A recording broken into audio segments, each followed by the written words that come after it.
Before I started living the Cleanish lifestyle, I noticed that my stomach was kind of sensitive to certain types of food. And as I've been coaching clients over the past few years on their own fitness and nutrition, I've realized that they also have similar types of issues. Today, I'm going to share with you 5 tips on how to improve and heal your gut naturally. So let's get started.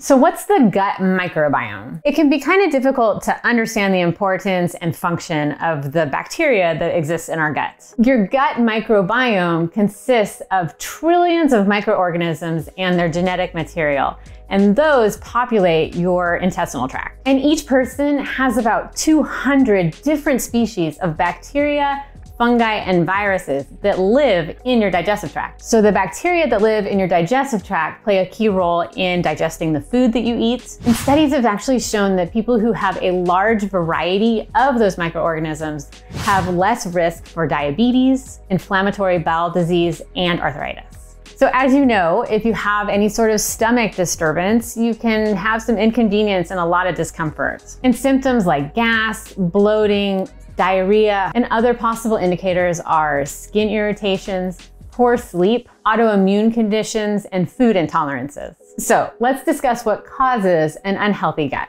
So there are a variety of things that can affect your gut microbiome. Stress increases gut motility and fluid secretion, which is why you get a bout of diarrhea or you have to pee a bunch if you're super nervous or in a stressful situation. But just for fun, stress can also constipate you. And those are pretty uncomfortable to even talk about, so managing your stress levels will help maintain a healthy gut. If you're having trouble sleeping, it could be due to an unhealthy gut. Studies have shown that gut microbiome can influence your sleep quality. So the more species you have in there and the more diversity, the better. And one of those big changes is processed foods. And specifically, processed fats and sugars have become a larger percentage of our typical diet. And those higher processed foods tend to be higher in calories as well. So in addition to the weight gain that's going to cause, you're also going to suffer from inflammation. And that inflammation is going to affect your joints and your overall discomfort, but it's also going to affect your gut health. So yes, antibiotics are great and they've been a marvel of science and been very helpful to reduce a lot of our sicknesses. But the problem with antibiotics is they can't tell the difference between good and bad bacteria.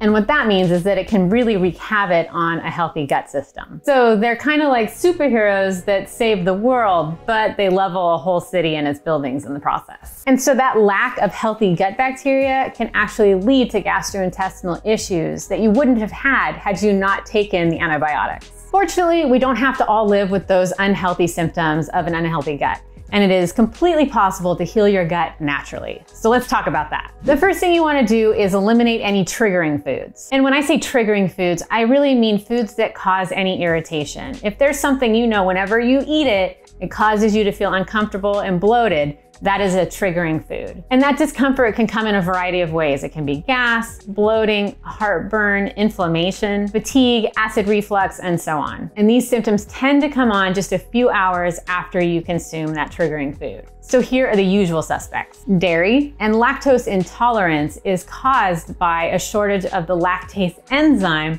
which helps you break down that lactose. And because of that, it results in some digestive discomfort. And the tricky thing about lactose intolerance is it can develop at any age. Gluten is the general name given to the proteins that are found in wheat, barley, rye, and triticale. And several conditions relate to gluten, including celiac disease, non-celiac gluten sensitivity. When people who suffer from celiac disease are exposed to gluten, their system pretty much attacks their small intestine, and that can cause a lot of pain and discomfort and injury. And celiac disease is another one of those food intolerances that can develop at any age. A caffeine sensitivity is different than a caffeine allergy, which involves the immune system. After having just a little bit of caffeine, those who have caffeine hypersensitivity can suffer from anxiety, jitters, restlessness, and a rapid heartbeat. So while to many of us caffeine might seem innocuous, for someone with caffeine hypersensitivity, it can make them feel like they want to crawl out of their skin. Salicylates are natural chemicals found in a wide range of foods, including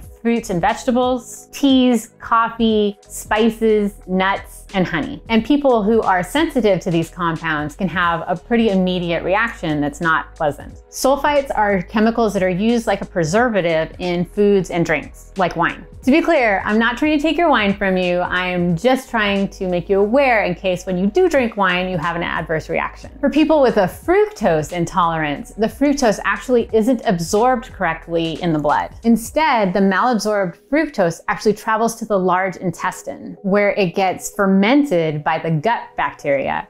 And then that can cause a lot of pain and discomfort. So if you have that type of sensitivity, you should stay away from high fructose foods like sodas, fruits, honey, agave, and anything that contains high fructose corn syrup.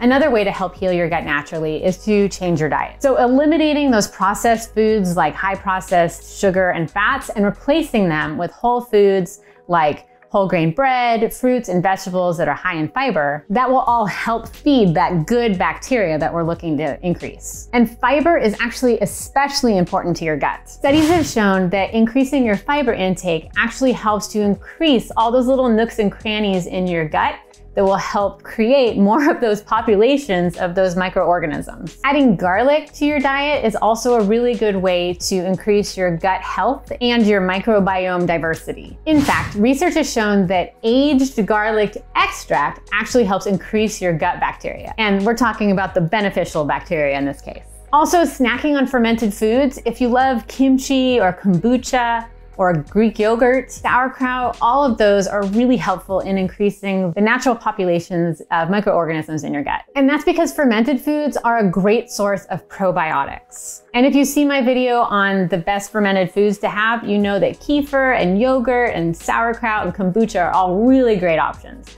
I'll link to that video below for you as well. Collagen-rich foods like bone broth and salmon skin can be beneficial for your overall health and for your gut health. Other foods that contain collagen that are really helpful that aren't salmon skin, if you're still stuck on salmon skin, are citrus fruits, broccoli, eggs, and nuts. And if you are interested in one-on-one coaching from me, I do offer nutritional support and I can help you get back on track with a healthy gut and also add in nutrition and fitness into your daily routine. You can click the link on your screen to apply today. Here's to your happy, healthy gut, and I will see you in the next video.